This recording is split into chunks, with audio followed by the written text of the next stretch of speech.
इंसान के लिए है जो भी कॉलेज में है, जो भी मास्टर्स की, एंट्रेंस की, किसी भी तरीके की कॉम्पिटिटिव एग्जाम की तैयारी कर रहे हैं। नोट्स मेकिंग एक बहुत ही इंपॉर्टेंट प्रोसेस है हमारी पढ़ाई का, और हमें किसी से भी नोट्स बोरो नहीं करने चाहिए, हमें अपने खुद के नोट्स बनाने चाहिए।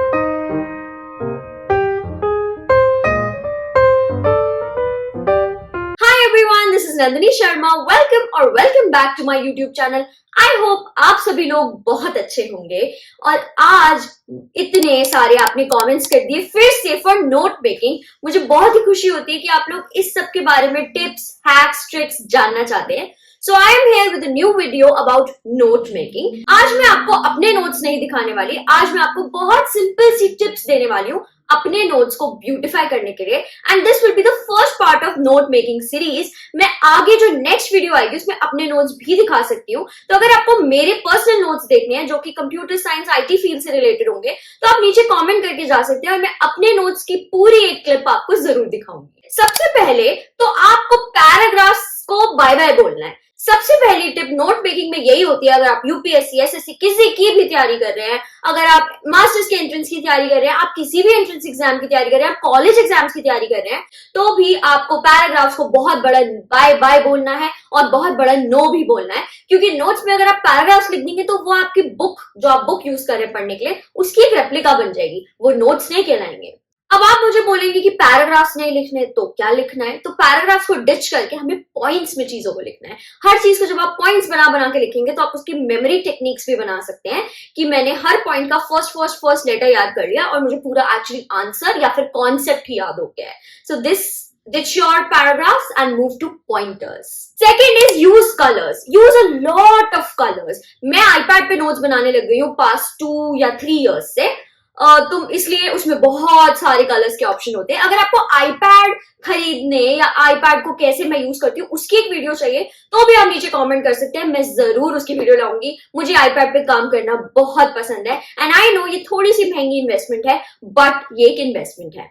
सो यस, अपने नोट्स में बहुत सारे कलर्स यूज कीजिए। जब मैं पेपर पे नोट्स बनाती थी तो मेरे पास कलर पेंसिल्स का पूरा डब्बा होता था ना। I used to use so many colours, blue, purple, pink, orange, yellow. ये इसलिए क्योंकि जब आप रात को बैठ के नोट्स रिवाइज कर रहे होते हैं या फिर आप सुबह सुबह नोट्स रिवाइज कर रहे होते हैं और बहुत तेज नींद आ रही होती है, तो कलर्स आपकी अटेंशन को ग्रैब करते हैं। वो बोरिंग, डल, ब्लैक या ब्लू नहीं लगते, वो कलरफुल लगते हैं और आप उससे जग जाते हो।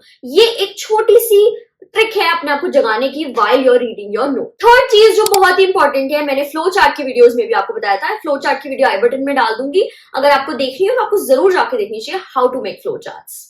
तो थर्ड इज कि आपको डायग्राम्स का यूज करना चाहिए। डायग्राम्स फ्लो चार्ट्स हो सकते हैं, डायग्राम्स कोई भी और तरीके की रिप्रेजेंटेशन हो सकती है, जैसे कि टाइमलाइंस। हिस्ट्री के लोग टाइमलाइंस यूज कर सकते हैं, यूपीएससी के बच्चे टाइमलाइंस यूज कर सकते हैं, पॉलिटिकल साइंस के बच्चे टाइमलाइंस को यूज कर सकते हैं कि कब क्या हुआ एंड कौन से इवेंट्स बहुत इंपॉर्टेंट हैं। एंड इसके अलावा एक और चीज होती है mind maps. Mind map basically flash cards जैसे होते हैं बट वो आपके नोट्स में ही होते हैं। तो mind maps is a very nice trick जब आप लास्ट मिनट रिविजन कर रहे हो, क्योंकि आपको देखते ही बस पूरी चीज याद आ जाएगी, आपको पूरा पढ़ना नहीं पड़ेगा। फोर्थ चीज है draw.io। draw.io का मैं कोई यहाँ पे प्रचार नहीं कर रही, draw.io मैं बहुत सालों से यूज कर रही हूँ। ये फ्लो चार्ट या माइंड मैप्स को बनाने का एक वेबसाइट है, मैं वेबसाइट का लिंक ऑफ कोर्स नीचे लिख दूंगी, बट आप कहीं गूगल पे जाके draw.io लिखेंगे तो आपको draw.io मिल जाएगा। वहां पे जाके आप अपने तरीके के फ्लो चार्ट, माइंड मैप्स को भी बना सकते हैं। अगर आपको draw.io का ट्यूटोरियल चाहिए तो मैं वो भी बना सकती हूँ। Please comment down below if you want a tutorial for draw.io।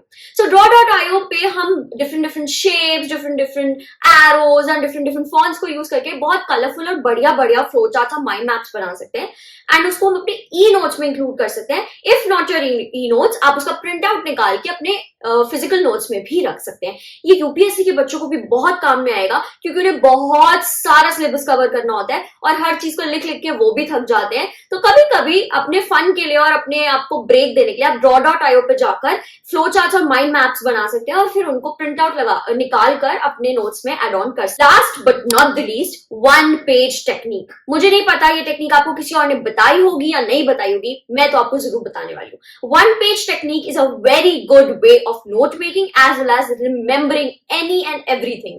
आप कोशिश करो, सपोज आपका एक चैप्टर आ रहा है एग्जाम में, या मैं एक एग्जाम्पल दे रही हूँ बेसिक।